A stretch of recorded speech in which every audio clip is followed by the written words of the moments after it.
Hi, guys, it's Abby Banks from Homeschool with Moxie, and this is episode 232 of the Homeschool with Moxie podcast. Today, we're sitting down with Dennis DiNoia, the founder of Mr. D Math, and we're talking all about how to create independent, responsible, self-directed, lifelong learners. We know that's the goal in homeschooling, don't we? Like deep down, that's really what I would say all of us want, but how do we exactly get there? Dennis has a great book out that's called Teach, and we're going to talk through some of the key concepts, talk about Mr. D Math, and just kind of get to know him and his philosophy of education. And I think it's going to be really inspiring and encouraging for all of you. So this is episode 232 of the Homeschool with Moxie podcast, and you can find the show notes at 4onemore.com/232. We will put links below this video for everything you need to check out. All right, enjoy my conversation with Dennis DiNoia of Mr. D Math. Dennis, it's so great to have you today on the podcast. Thanks for joining us. Thank you, Abby. Glad to be here. That's awesome. So I was just telling you, I did read through your book last week. It's called Teach, Creating Independently Responsible Learners. And I loved how you started out on chapter 1 with a story about when you were a new teacher. You were teaching math. I think you were a new teacher, right? Teaching math to these failing students that really needed to be able to understand what they were doing. And it sets the stage for our topic today. So can you kind of go back in time, give us a bit of your background, and tell us about that aha moment that you had back then, and when you recounted it in chapter 1, where you were investing like every weekend into grading papers and the kids could care less. What does this have to do with this topic? Can you take us back and tell us about yourself? Absolutely. So first of all, that was 1988, right? So let's go back. We'll go back a few years. So, 30 plus years ago, here we are. And I was working, it was a dropout prevention program. It was high school kids. This was kind of their last stand. They had been pushed around and sent out of class, and this was it. And it was on a vocational campus in Florida in Pinellas County. And I was a brand new teacher. So I was a math teacher, and I was like every other brand new teacher out there. I was going to change the world. That was my, that's kind of the way it looked, right?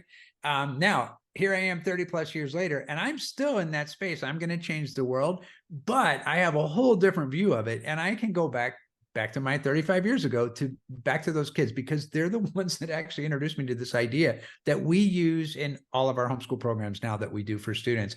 And here it was, for me, it was like, I would give them their assignments, and these kids were tough, right?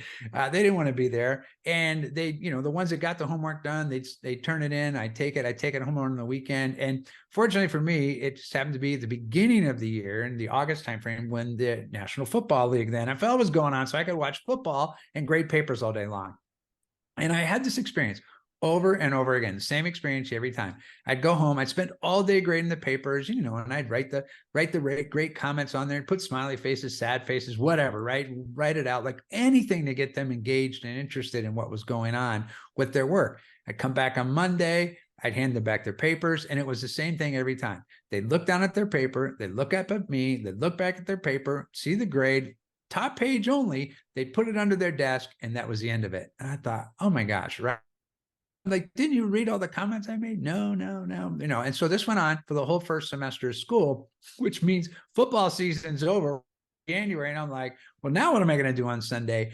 And I kind of fed up with it, to be honest. And I was like, this is crazy. They're not doing, it's not making any difference for me to spend my reading all these papers. And so I came in one day and I said, okay, guys, look, here's the deal. Here's your math book. The odd answers are in the back of the book. I'm assigning you the odd problems. Check your own work. When you're done, let me know how you did. And what was funny was the students would say, they'd say, well, wait a minute, then we can just say we made 100 and everything. I said, yeah, if that's what you want to do, go ahead, right? Because at the end of the week, we're going to take a quiz or a test, and I'll see how you did for real, so I'll know. Here's what happened. It was crazy. So they start checking their own papers. And the next thing I know, they're like, hey, I got this one wrong. Why is this wrong? I was like, what? You're asking questions now? And so that was the beginning of having kids grade their own work. Because here I have these dropout prevention kids, the ones that no one else wanted, the ones that didn't want to be there, the ones that were on the verge of dropping out. And now they're asking questions because they were checking their own work. Didn't matter if I checked it, but when they checked it themselves, now it's personal. Now they want to know what was wrong with it. And not only that, in math books, And if you take a traditional textbook, right, you only have the answer. You don't have the solution of how to do it. You don't have it all worked out for you. And I thought, oh my gosh, this is amazing. So they're asking questions. They got interested. Next thing I know, their grades are going up and they're doing better and they're engaged and they're interested. So our entire program is actually based on having young people do what? Get engaged in grading their own work. And then the quizzes and tests, we're still there to support them and help them. But if they have a question after they've checked it, they can let us know. And then we work with them on that. And the biggest thing ever is we hear kids tell us all the time, it's like they have those aha moments because they're checking their own work. They see what's happening and they say, oh my gosh, oh, I see what I did. And there's that kind of like that get it in the moment kind of thing. And it's been great. And so we implement that in all of our programs. So, what does it mean to be a self-directed or independent learner? So, could you give us some of those characteristics you see? Like you did mention that students like start to ask questions. Like, what? Give us a little more insight into that. Yeah. So, the whole idea when I put the book together was how do we get students to take responsibility for their work? And I share this with moms often. It's like, whose work is it? It's not your work, mom. It's their work. Like they should be responsible for it. So we want them to check their work. And, them check their work leads parents to this question, which kind of takes us to the next step of being an independently responsible learner. So the moms are like, well, if they're checking their own work, how do I know if they're not just copying down the answers? And I'm in that moment, it's like, you don't know. So what could you do? So what do? We have them present their work and we have them become the teacher and we want them to explain their work. And, if you think about, and as a homeschool mom yourself, right. And you think about now, and you were a teacher. So think even like you're teaching your kids something. And when you're teaching it, all of a sudden it makes more sense to you than when you learned it when you were a student.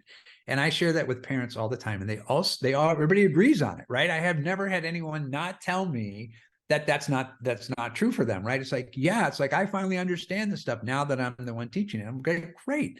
Let's have young people teach you about what they're learning because whose work is it? It's theirs. So for them to be able to come back and present their work, then and I used to do this with my kids. We'd schedule meetings, and we'd have a meeting and they'd come in and they'd present their work. And it was usually on Friday and they'd make PowerPoints. It was great. They were 8 and 10 when we first started having them do this and they did awesome with it. And so here they are and they're doing it. They're showing us their work and they're telling us, so we know if they're presenting it, it's going to be their best work. If they're presenting it, they have to communicate in a way that they understand it. And if they're presenting it, when they're presenting it, they're now the teacher. And by being the teacher, what happens? Well, now they're starting to understand it at a whole different level, and it starts to deal with that long-term memory instead of the short-term memory. So, and I don't know, for listeners, if you ever work with at the end of the year, we did our homeschooling in Florida, and in Florida, you had to do some kind of an evaluation at the end of the year. So the evaluation was either take a standardized test, which a lot of parents are like, we'd rather not do that, or have a portfolio review. And so we started doing the same thing with the portfolio reviews, because if you think about the portfolio review, a young person comes in, they've got all their papers in the box. They take the box, they slide it across the desk to the person that's reviewing the portfolio. And then they want the person to go through and look at their work and pick out their best work and ask them questions. Or maybe the young person even says, well, here's my best work. Go ahead and take a look at it and tell me what you think. And we thought, again, it's like, why not have young people present their own portfolios? And so we would have them do that. It's like, okay, you have to present your work, pick your best work, best 2 pieces out of each of your subject area, go through it with us. And then when you're done, make a request to be promoted to the next grade level. So, for young people, what was amazing was they'd come back and say, I didn't know I learned all this year. This is amazing, right? So it was a fun thing to see, but for them to request to be promoted to the next grade level, it put ownership on them. And it was doing what? It was having them be independent and be responsible. And that's what I think leads to that self-directed learning, where they start to have that love for learning. I think the other thing is, when we ask young people to check their own work, to present their work, we didn't get trained that way. I know I didn't get trained that way. And how often I send something in that's incomplete and somebody sends it back to me and wants me to do, or my staff does that with me, right? And so I think that this is another opportunity in how to train people. And in this case, we're dealing with young people, but how to train them to, when they're submitting their work, that they're submitting their best work and they know it's complete because they know how to check it themselves, and then to be in that presentation mode that they're going to present it. So those are some of the steps that we have inside of that, creating the independently responsible learner. And what you're talking about, this is a life skill. We want our kids to be in the real world. We want them to be responsible. Talk about how this translates into the real world after high school, even. Yeah, absolutely. Well, one thing, when people say the real world, it just makes me chuckle, right? Yeah. Because I get to pick up, and the kids say, well, and they, as a math guy, right? The number one question you get asked in math always is, when am I ever going to use this in my real life? And I'm like, well, in your real life, so what life are you in right now? Is it your pretend life? And then there's this real life that's happening later. So I always get a kick out of that. So we always tell them, it's like, okay, the math outside of a classroom. But for us, it's like high school, high schoolers outside of a classroom. And what does that look like? And it comes back to the same thing. When you're working with an employer, it's one of the things that I look for in a staff member is, can they take a project and can they work on it on their own, without having me to come in and check on their work and see how they're doing and have them say, hey, is this right? Is this what you needed? Instead, they're able to do what? To take the information they have, to do the research, to be able to, and that's the other thing about checking their own work, is it teaches them how to research things. They have to look things up. They have to go in and see, is this accurate? Is it not accurate? And then do what? And then fix it when it's not. Like, go in and correct mistakes as they see them, so that when they're bringing their work back, it's correct, it's complete. And there are times, of course, that we're going to send things back and say, hey, let's take this a little bit further. But they're also working on their presentation skills. And for me, that's huge, because I think that's one of the things that's lacking for people, is that ability to communicate, either whether it's verbal or written, or they're doing something where it's an auditory or visual presentation. But there's just so many skills that happen from them presenting their own work and being responsible for checking their own work. It's huge. I think it's something that we've missed out on in education. And we've just taken it for granted that you take the paper, you hand it to the grader grades it, they give it back. And we already know what's going to happen. Yeah. They're going to go back to my guys back from the 80s. They're going to look at it, look at you, look back at it, and put it away and never look at it again. So this is just a great way to give them some skills that they'll take with them into their life beyond school. Yeah, absolutely. And let's go back to the role of student and parent, because this, I think, is huge. I talk about this too, about like, if you're working harder than your kids, like, that's kind of reverse, right? Like, they should be working hard. But a lot of parents, especially if they had their kids in public school and now they're homeschooling, they have this school model in their head where it's like the teacher teaches, the kids just suck it all in, and it's just a passive model that we're trying to break out of here. So talk about how the student is the teacher, but then the parent's role is really different too. We're now the coach. Can you walk us through that? That's really hard. It's a mindset shift. It is. It really is a mindset shift. And what happens is, and especially, and I think it's even more difficult and challenging for parents, because, if your neighbor came over to you and the young person, and they say, hey, will you take a look at this? We'll coach them. And because it's okay for them to kind of wander in that not knowing and that unknowing. But when it's our own kids, we want them to have it, and we want it to be perfect. And, because it's, I think in homeschooling, our biggest fear as parents is it's on us. And if it doesn't turn out, we don't have anybody to blame. It's all on us. Like, there's nowhere to look. We can't blame the school. We can't blame whatever, right? It's kind of like it's, we're it. And so we feel a little more on the hook for not being willing to let kids, kind of wander through, is this right? Is it not right? And so if you look at it more, like a coach is there to observe, and a coach is there to actually to kind of guide and lead, but not necessarily direct. They're there to do what? They're there more to see, well, what do you think about that? And how does that make you feel? And what it does is it allows you to ask questions. And we talk about this too, about learning styles. And in learning styles, oftentimes with a young person, we don't always know what their learning style is. But it's, as the coach, you can ask them questions. You can say, well, what does that look like to you? Or what does that sound like for you? Or how does that make you feel? Or what do you see? Or what do you hear? Or can you draw me a picture of that? All of those things. And I might be asking the same question, but I just asked it 6 or 7 different ways. And those all point to learning styles. And in the learning styles, it lets us be the coach and not the one giving the direction. And oftentimes, and I know, because I'm guilty of this is myself, is like, sometimes it's easier to just show them how to do it, right? So, so if you catch yourself doing that, That's okay. Because that happens sometimes, right? And sometimes it is easier to just show them ourselves. But this is the opportunity for us to practice as parents, is that can we coach? Can we be a coach for them? Can we let them discover on their own? And that discovery is huge, because when they're discovering, that's creating knowledge, as opposed to just learning. Kind of like learning is like they're kind of remembering something, but we actually want them to discover things that applies to knowledge. But that sometimes can take a little longer. And for us as parents, yep, we're going to have to be patient. So that's one of the things that happens. But that's it. And, I think probably the easy way, like the quick, easy answer to that question is, how do you be a coach? Think of it, if it wasn't your child, like if it was the neighbor's kid or somebody down the street, how would you be with them? And you'd have a much more, your leash would be a lot longer, right? As to let them kind of like wander out there and see what's happening. So it might be a good way to kind of check in and kind of self-evaluate yourself and how you are with that.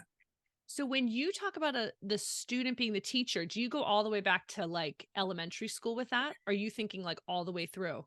Yeah, absolutely. And so what happens is, and I get asked this question a lot. So, so what do you do for the little guys? Like, how do you get them to be the teacher? Mm-hmm. And, it's interesting because my daughter, she's 16 now. She always, now when I tell the story, she's like, Dad, don't tell that story. So I hear that a lot from her. But when she was, I don't know, she was 5 or 6 years old, kindergarten, first grade. And we brought her home after grade 2. So we told her, we actually told her, we said, okay, when you learn how to read, you can be homeschooled, right? So we said, we'll let the teachers do that at school, right? And she was that second grade. She's like, I can do it. So she was home. And that was that, right? But she used to love to play school.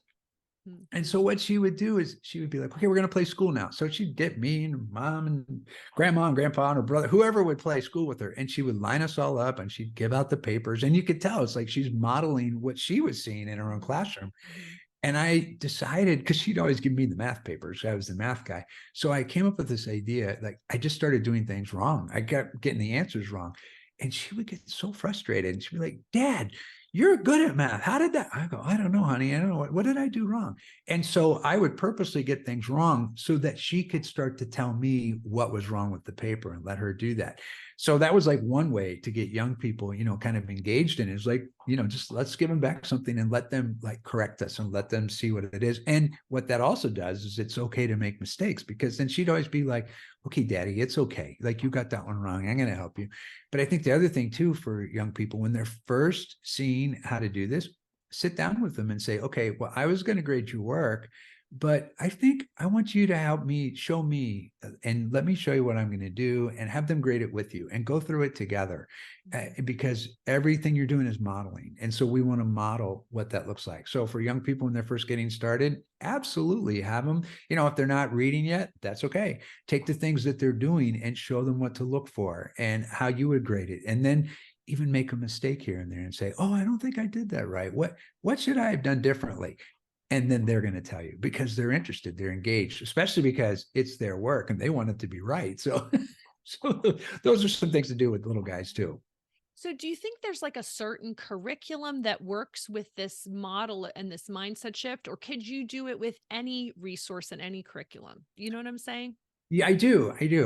So, one of the things that, so looking from a math curriculum, right? One of the things you would need in the homeschool world, we're good. Here's what's funny about the homeschool world. Like, some of my buddies are my competitors, right?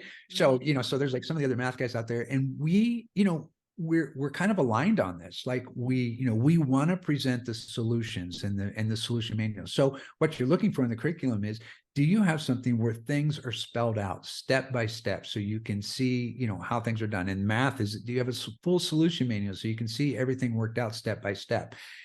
Oftentimes you'll see a lot, and I've seen this too in Memorial Press is a great company. When you go back and look and see how they, not only they script things as well. So things are scripted in how you're doing the lessons. And so having young people so they can see, well, how is this being presented? So they can see the script and read the script.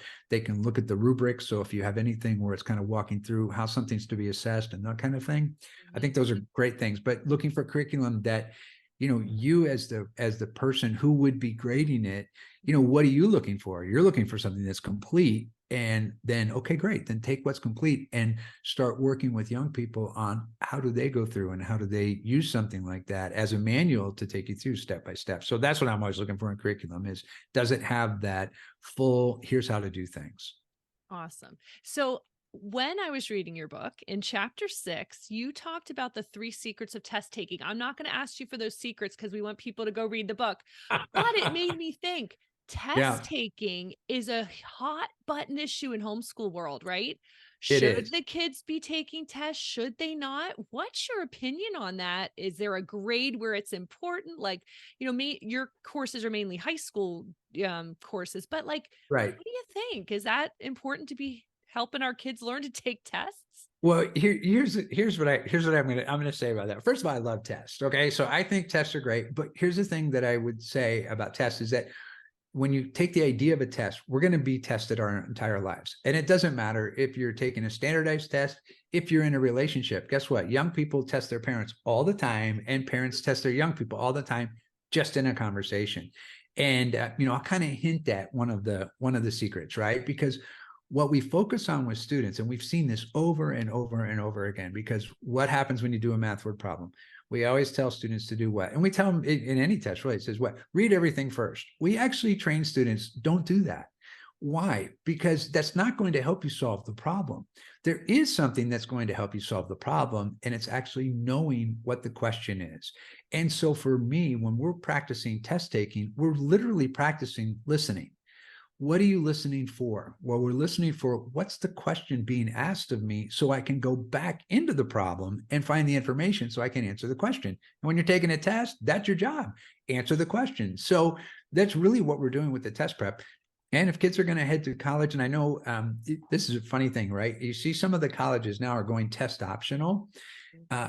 This is my opinion. So I'm not going to say for sure that I know this is what's going on, but I have it from a couple of people I've asked the question, and they've confirmed my suspicion, right?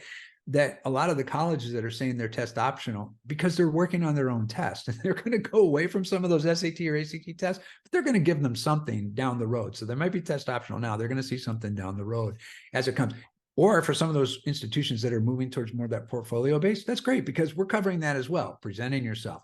But for me, I think test taking, if you're going to get a driver's license, there's a test to take. It's, just think about all the different things. Oftentimes people go into employment situations and they're being tested. They're given some kind of a placement test to see what is best suited for them in there. So I think the more we can give ourselves the opportunity to practice test taking, the better. And for me, yeah, great. It's great if you do well on a test. But the other thing we're finding, and this is kind of a new thing out there, we're actually working on another book, and it's a book on executive functioning skills. And it's some of the things that we're finding that test prep does, and not necessarily that whether how you do on the test, but the preparation of taking a test and practicing test taking. It's building executive functioning skills, and it's working on things like goal setting and time management. It's working on, believe it or not, it works on what we call impulse control. And that's one of the executive functioning skills that we're always working on, because what do we do is the impulse control is like, how do we not blurt out the answer? Like, because if we're practicing test prep and test taking skills, we have to stop, we have to evaluate, we have to do the thinking, and we have to come up and problem solve. And so we're finding more and more that test prep is kind of dealing with and addressing and supporting young people in those executive functioning skills as well. So yeah, I could go on about that, but I think the whole point to it is it really helps young people communicate because they're listening for the question. And when they know what the question is, they can interact with that. And how many times you've answered something, you're like, oh, I didn't know if that's what it was asking. Like, we hear people say that all the time, even in a conversation. Oh, I didn't know that's what you meant, right? Yeah. But what if they did know what you mean? It'll make a difference. Mm-hmm. So tell us about Mr. D Math and what makes it stand out from other high school, homeschool math programs. What do you have over there? Well, first of all, we're just super cool, right? What can I say, right? So there's that. So we've I think that there's a couple of ways that we do things that are a little bit different. One is, I've always looked at math as a language-based kind of a curriculum, right? A concept of a course, because one thing that we've done is we've written it into the language of young people so that when they are seeing a definition, it's in words that they know. If you ever think back when you were in school and you read a math definition, and now you got to go look up all the words in the definition because you don't know what that means, right? Mm-hmm. So we've written it in a way where it's in a language that they can understand. And kids tell us all the time, like, oh my gosh, I finally get it. And parents say it too. It's like, I watched the video, I finally get it. So that's one thing that we've done, is we've got it in their language so that we can communicate in a way that makes a difference for them. The other thing we've done is it's all online, and we have courses set up that work for students and families. So you can do a course that's a self-paced course and do it at your own schedule, what works for you. But we also offer live classes for students that they can come once a week and work with one of our teachers in the math program, so they can do that. Something that we do that I think is a little bit different, and obviously all the things in the book Teach is all about that. We're having kids check their own work. We want them presenting their work. We actually want them presenting work back to moms and, taking their time to do that and share with them what they're learning about. But the other thing we do is we open up 3 days a week that we have kids come in for what we call help sessions. So they can come online and they can ask questions, and they can email us anytime as well. So they get a lot of support from us. But really, I think the biggest thing is, like, we just got it in a way that communicates to young people in their language, in a language that they understand. So I think those are the biggest things. And it's all online, which is great, because then you can do it from the car, you can do it from when you're traveling. You just need a device where you can get online and there's your course. I noticed you had ACT and SAT prep too, which that's great, because I think that's something that you don't find everywhere. Right. Yeah. And we do. So what we do is we plan out 6 weeks before any of the SAT or ACT dates. And we call it a boot camp. Mm-hmm. And the reason why, my brother was in the service, and I always said to him, I said, man, why do they send you guys to boot camp? And he goes, they're trying to wear us down because they want us to see things the way they see it. And I thought, wow, that's really cool. So we call those our test prep boot camps, because we literally are getting back into those secrets of test taking. And it takes us a few weeks to kind of undo what they've been taught to do for so long. And once we can undo that and have them start looking for, what are you being asked to do? We really rarely find that kids are struggling with the math. What we find they're struggling with is they don't understand the question. And so that's what we're working with them on, is the test taking skills. And then we focus on, if you're doing the ACT, we look at practice questions from the ACT. SAT, same idea. We do practice questions from the SAT. Yeah, it's been great. Kids do that. They love the course. They enjoy it. I love that. So, as we wrap up, what kind of final encouragement can you give the homeschool moms out there who are like, yes, I want this independent, self-directed learner. I want my kid to be that. Encourage the mom who loves the idea but feels a little intimidated about getting there. Yeah. Okay. Ready? Baby Yep. steps. Just baby steps. It's okay. Just one step at a time. It turns out, I promise, it really does. And just think, we're creating, and if you think about this, we're creating lifelong learners. So why not take a little bit of time and let them kind of move through the process? It may not happen overnight, and that's okay. So just baby steps along the way, give them a little bit, and then see what else they can take, and just keep feeding it to them. Awesome. So, where can people find you online, and also tell us about your podcast? Oh, yeah, absolutely. So people can find us online, mrdmath.com, mrdmath.com. We have a podcast called A+ Parents. So we're going to rebroadcast this podcast on our podcast as well. And that's aplusparents.com. All our social media, you can find everything through our website, through mrdmath.com. You can get to our curriculum catalog. We have courses beyond math. So we have things like American Sign Language. We just launched super cool new digital music production class. So I found a guy that he's in the business, and he wanted to make a course. And so we're always bringing new courses online. We've got some English language arts classes as well. And so we have more things coming. So yeah, so check us out, mrdmath.com. Awesome. Thanks for joining us today and giving us this awesome insight. I appreciate it. And it was so good to meet you. You as well, Abby. Thanks for having me. Thanks. I hope you enjoyed that conversation with Dennis. I hope you were encouraged and inspired to pursue every possible way to grow lifelong learners in your homeschool. Be sure to subscribe to the Homeschool with Moxie podcast on your favorite podcasting app, and hit subscribe on our YouTube channel so that you know every time we go live and have a new video up for you.